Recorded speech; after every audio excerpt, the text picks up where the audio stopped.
अगर तुम्हें कोई ऐसा बोले कि तुम पढ़ाई को कम टाइम देके ज़्यादा अंडरस्टैंडिंग गेन कर सकते हो, तो ये बहुत ही too good to be true लगता है ना, कि टाइम कम भी हो गया और क्लैरिटी ज़्यादा मिल जाए।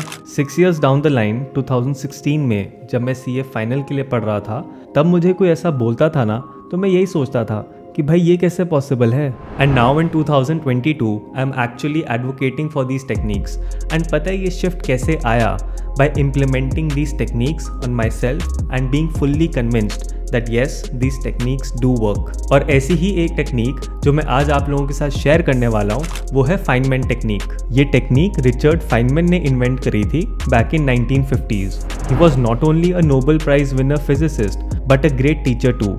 एंड उनका पढ़ाने का तरीका इतना फेमस था कि बिल गेट्स ने बोला he is the best teacher I never had. Basically ये टेक्निक ये कहती है कि अगर तुम्हें किसी भी कॉन्सेप्ट की क्रिस्टल क्लैरिटी लेनी है, then you should teach that concept to somebody else. जितना तुम दूसरे को वो चीज़ समझाओगे, उतनी ही क्लैरिटी तुम्हें आएगी एंड पता चलेगा कि कहाँ तुम वीक हो एंड कौन से वो एरियाज़ हैं जहाँ पे तुम्हारी अंडरस्टैंडिंग अभी फुल प्रूफ नहीं हुई है। एंड एक बार जब वो वीक एरियाज आइडेंटिफाई हो गए, तो उन पे तुम और अच्छे से काम कर पाओगे। इस टेक्निक को 3 बेसिक स्टेप्स में बांटा जा सकता है। Step 1, explain what ever you know about the topic. एक पेपर लो एंड उस पर टॉपिक की हेडिंग डाल के just write down what ever you know about the topic. बिल्कुल ईजीएस्ट लैंग्वेज में लिखना एंड प्रेफरेबली इंग्लिश, बिकॉज उसी में तुम्हें एग्जाम देना है। जितना भी आता है, जो भी आता है, बस लिख देना।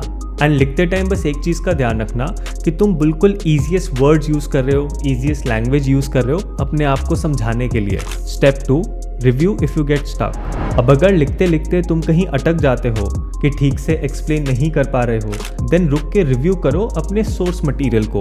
ये सोर्स मटेरियल है तुम्हारे नोट्स एंड बुक्स, जहाँ से भी तुमने पढ़ा था। जहाँ पे तुम अटकते हो वो है तुम्हारा वीक एरिया, जहाँ पे तुम्हें और ध्यान देने की ज़रूरत है। और अगर नहीं भी अटकते तो भी रिव्यू करना अपने सोर्स मटेरियल को, टू मेक श्योर कि तुमने जो समझाया है वो ठीक समझाया है। बिकॉज अगर वो गलत चीज़ हुई, देन तुम अपने दिमाग में एक रॉन्ग कॉन्सेप्ट को सॉलिडिफाई कर रहे हो एंड उतना ही फिर मुश्किल हो जाएगा सही कॉन्सेप्ट को याद रखना।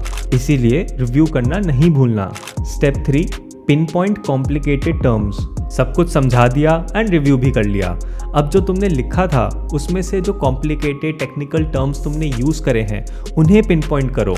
And then after identifying those terms, कोशिश करो कि उन्हें और सिंपल लैंग्वेज में कैसे लिख सकते हो, कैसे एक्सप्लेन कर सकते हो, एंड देन उसे रीफ्रेज करो। देखो, इस टेक्निक की जो मेन फाउंडेशन है ना, वो इसी पे बेस्ड है कि तुम मान लो किसी छोटे बच्चे को समझा रहे हो, तो अगर तुम टेक्निकल कॉम्प्लिकेटेड टर्म्स को यूज़ करोगे तो ऑब्वियसली सामने वाला इंसान नहीं समझ पाएगा। एंड अगर तुम इस टेक्निक को फॉलो करते हो, देन इसके 2 फायदे होंगे, which I can tell you from my own experience. First is conceptual clarity will be at its peak. Through and through concept अच्छे से समझ आ जाएगा एंड जिसे ऐसा बोलते हैं ना कि कॉन्सेप्ट को घोट के पी गए, बिल्कुल वैसा सीन हो जाएगा। एंड सेकंड, जब तुम लिखोगे तो राइटिंग प्रैक्टिस भी होगी, तुम्हें पता चलेगा कि कैसे लिखना है कॉन्सेप्ट को।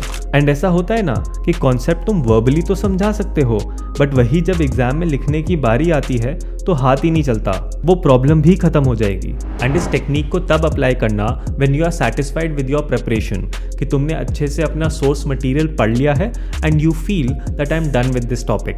अपने नोट्स एंड बुक से कर लिया टॉपिक अच्छे से एंड देन अप्लाई दिस। मैंने इस टेक्निक को अप्लाई किया था मेनली ऑडिट में and other practical subjects also, and it totally worked. And यही करते करते actually I realised that I have an interest in teaching and want to pursue it full time. So for me, it was a win-win. How was your experience implementing this technique? मुझे ज़रूर बताना। And there are other multiple techniques also जिनको use करके तुम बहुत सारा time save कर सकते हो and you can actually study smarter. And if you want to know about them, you can check out these videos.